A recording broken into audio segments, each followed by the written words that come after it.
Teachers are natural innovators, entertainers, and problem solvers. They dream of growing old into the profession, teaching their kids. But sometimes career goals shift or change, and that makes opportunities outside of the classroom seem intangible. Questioning, who am I if I'm not a teacher? I'm your host, Alexandra Simon. And I'm your co-host, JoDee Scissors. This is The Great Teacher Resignation.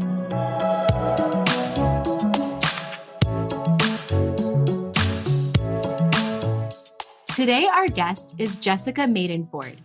Jessica is an educator of 19 years who found herself struggling and burned out until she discovered tools and a roadmap to empowerment and inner healing.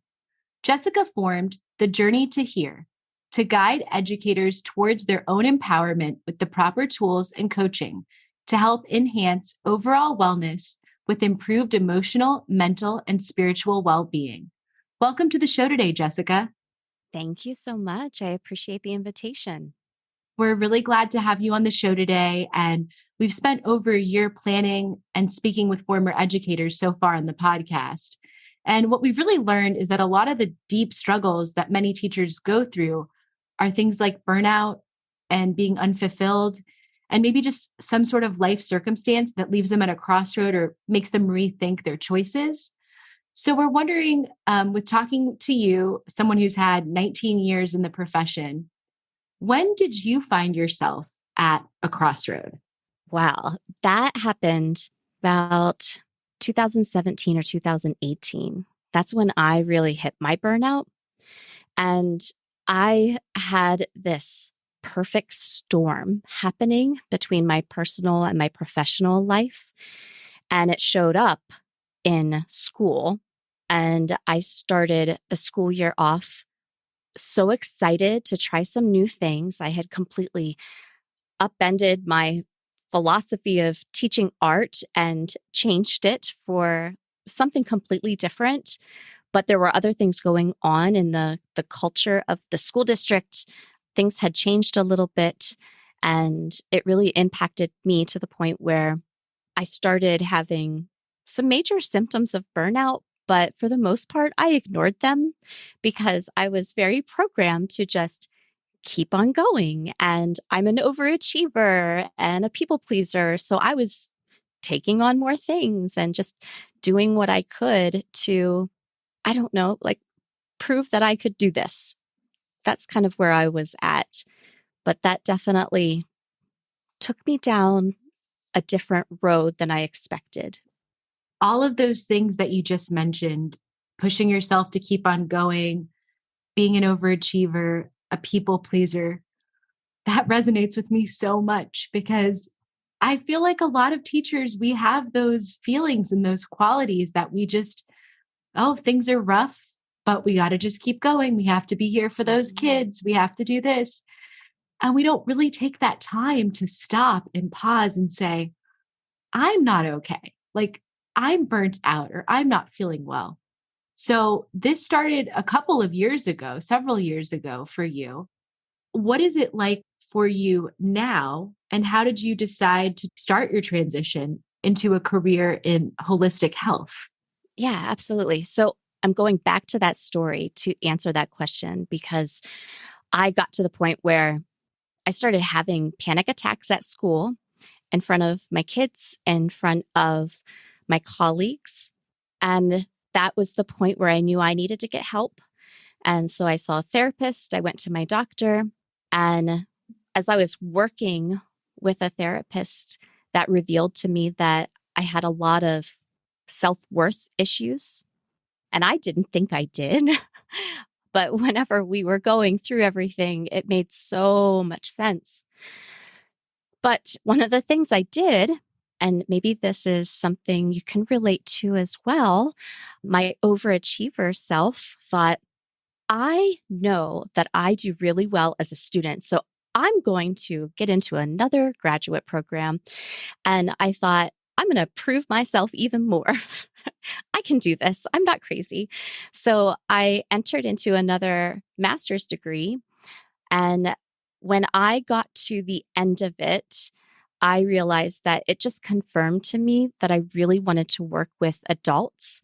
I had those feelings for a long time, and I had thought about moving into an instructional coach position in my district, but it just didn't feel right whenever those positions opened.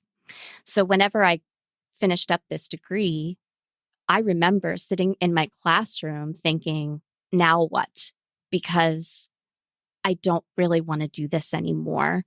I felt like I was growing at a rate that the four walls of the classroom couldn't provide. Like I felt limited. I felt limited in my creativity and how I could help others. And that might sound weird because of being an art teacher, that I didn't feel like I was being creative enough, but it got to the point where I realized or recognized that I was helping other people to be creative, teaching these kids how to do that. But I just wasn't being fulfilled in that way for myself. So I had to explore other options. And honestly, I thought I'll do art therapy because I really felt good with the therapeutic services that I was receiving. I felt like my degree offered some therapeutic activities and learning and growth. And I thought, that's going to be it. But then that was another master's degree, and I didn't want to put the time in for another one. So I explored other things. I found some resources online and that were helping teachers transition out. And I devoured everything I could about what positions I could do. And I thought about instructional design or curriculum development. I got a writing position with the university I had just graduated from, but that was just a contracted role. So I started exploring other things. And my sister-in-law suggested this life coaching woman who was going to start this program for NLP. And I thought, okay, what the heck is this? Like, maybe this could be it. So I got on a consultation with her just to see what her program was like. And it was like, I was looking at the dots coming together and being connected from my teaching experience and my life experience and this program. So I enrolled in the program. And whenever I started my class, my mom passed away. And that was like the entry point for me to really start healing and being coached and just having her gone. It felt like the walls came down and I had a very disconnected and difficult relationship with her. So whenever I was going through that program, I was able to really heal from the inside. That also led me to some spiritual development, some intuitive development, and I found Reiki on that path as well. So now I'm to the point where I have gone through that journey and I can't wait to share these things with other people. I'm working with clients and really helping them with their limiting beliefs and breaking through those, being more emotionally aware. It's very freeing to have that for myself. And I really want that for so many people, especially educators, So I know that many teachers feel stuck and programmed, like you said. And when you said program, that really resonated with me a lot. I think a lot of our former guests and a lot of teachers now feel that way as well. And so after all the time that you've spent in education, you had this path and you kind of amended the path by going and getting another master's degree and thinking of other choices, but you eventually made a choice and you forged a new one with being a master NLP and Reiki practitioner. Can you tell us a little bit more about what an NLP is and what Reiki is before we kind of dive into the deeper questions of how you got there? What were the courses you had to take and how you might recommend a similar path to others?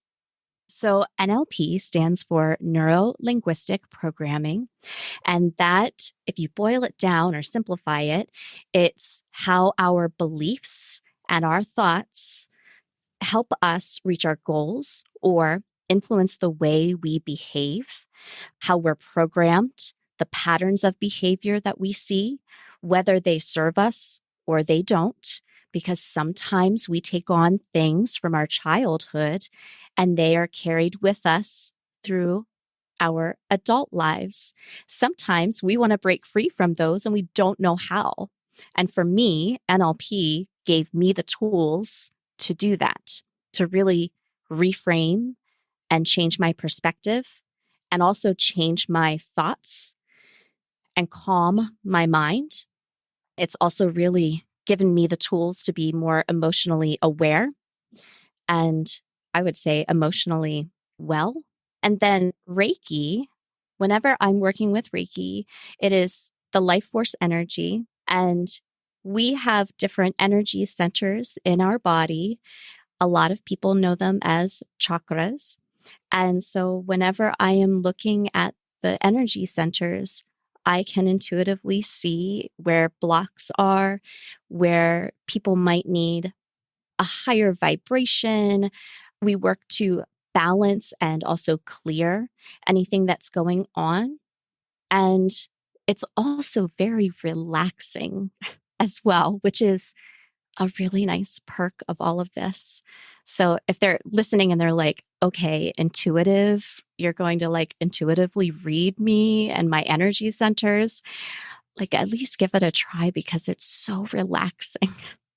What's interesting about what you're saying is, I mean, your energy is really calming and relaxing right now. But earlier you were talking about panic attacks. And so the contrast of behaviors that manifest when you are experiencing something and how the way that you're speaking right now is just so different than what I was visualizing when you were telling your initial story.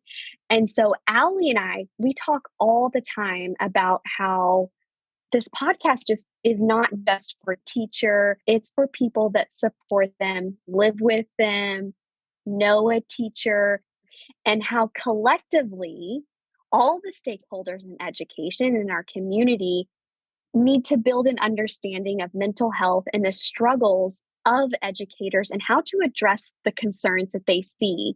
And it's not just like an isolated responsibility for just teachers to handle.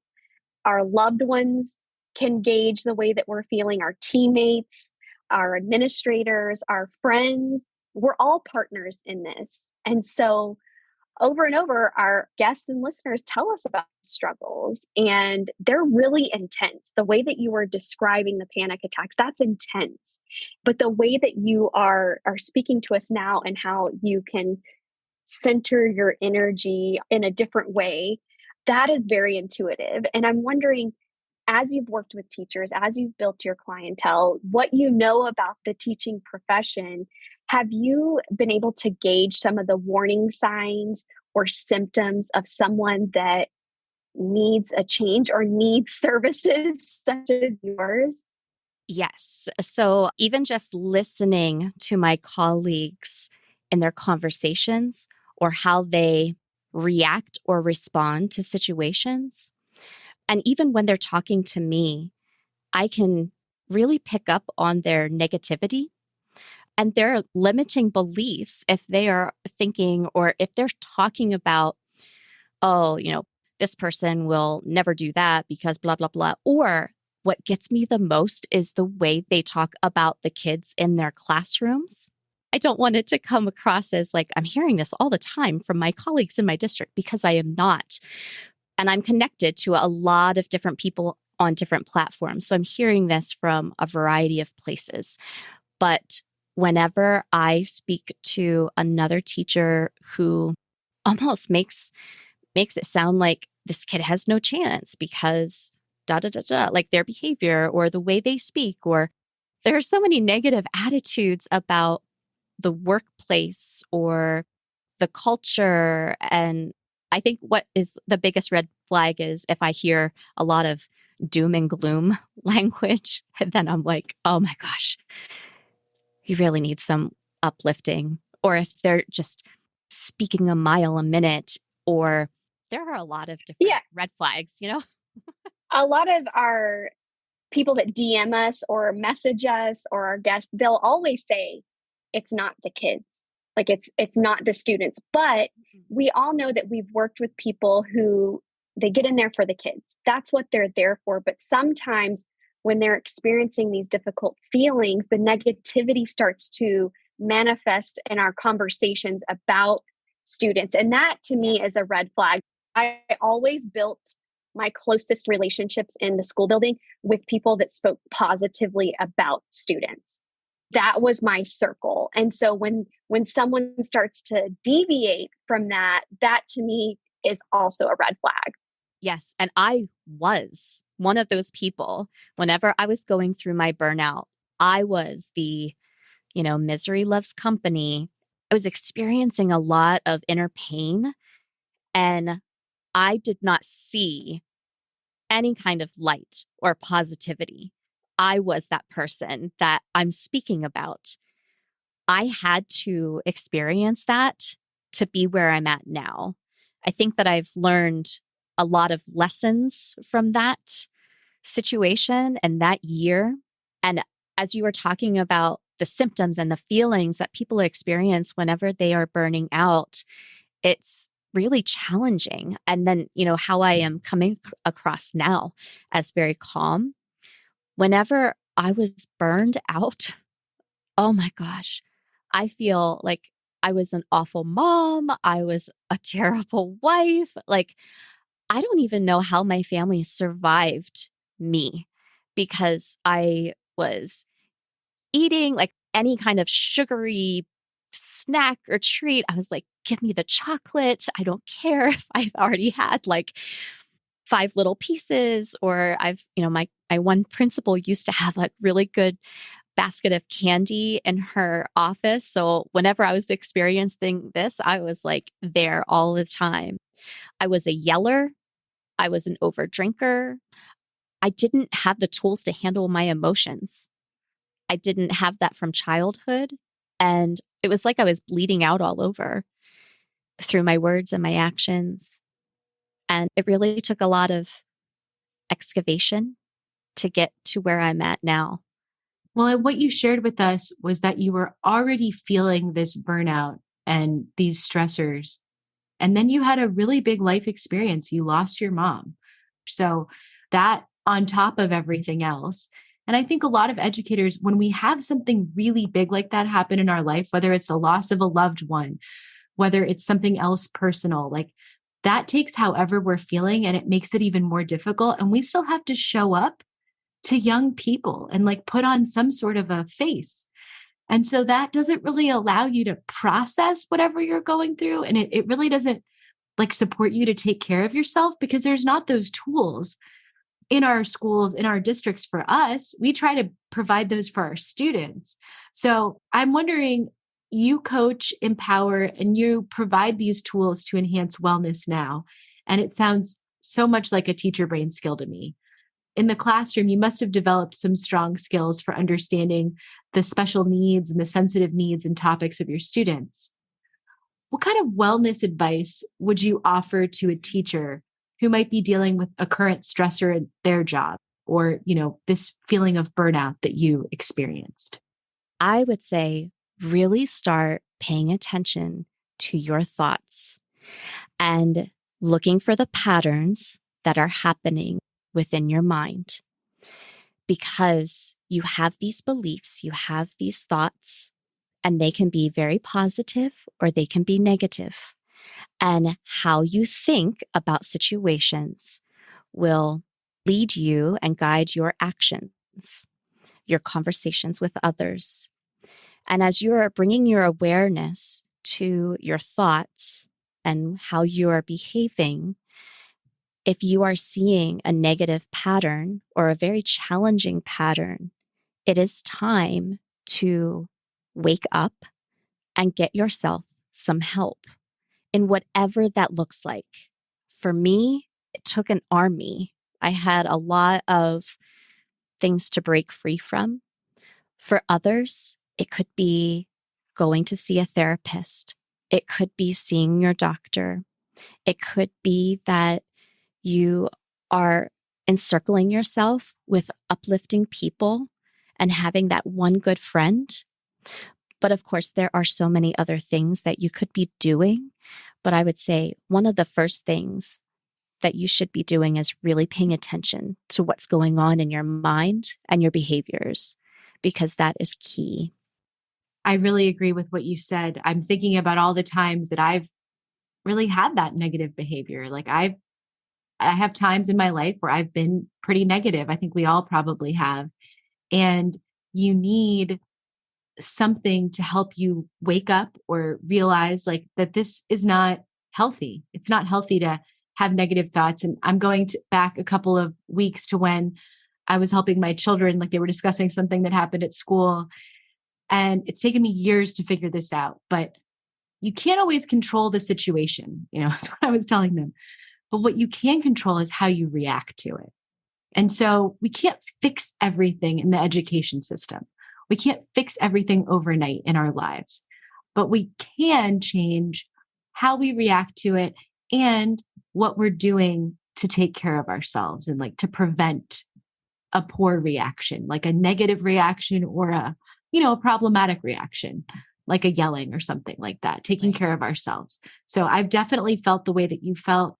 And it's a work in progress with the negative feelings. I really do try to, it's like you got to practice what you preach, right? Our children and our students, they learn more from our actions than really what we say.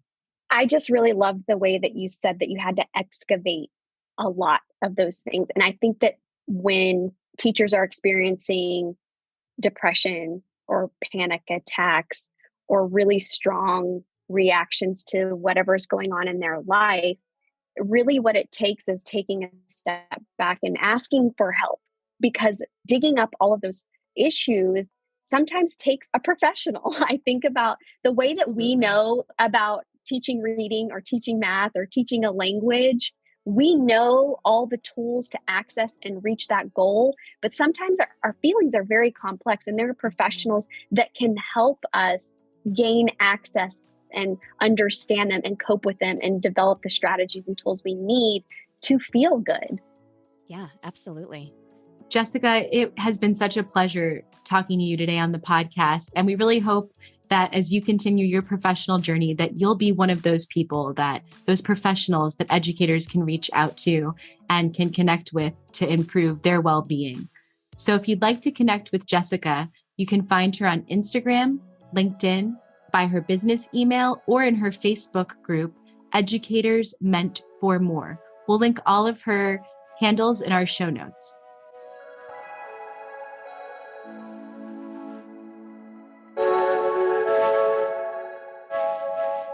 If you liked The Great Teacher Resignation, give us a 5-star rating and follow us on Instagram, Facebook, Apple Podcasts, Spotify, Google Podcasts, Amazon Music, and Audible. Today's episode was written and recorded by me, Alexandra Simon, and my co-host, JoDee Scissors. Executive produced by Teacher Brain. Produced and edited by Emily Porter. Original music, Emoji by Tubebacker. Special thanks to our sponsor, Paper Planes Ed.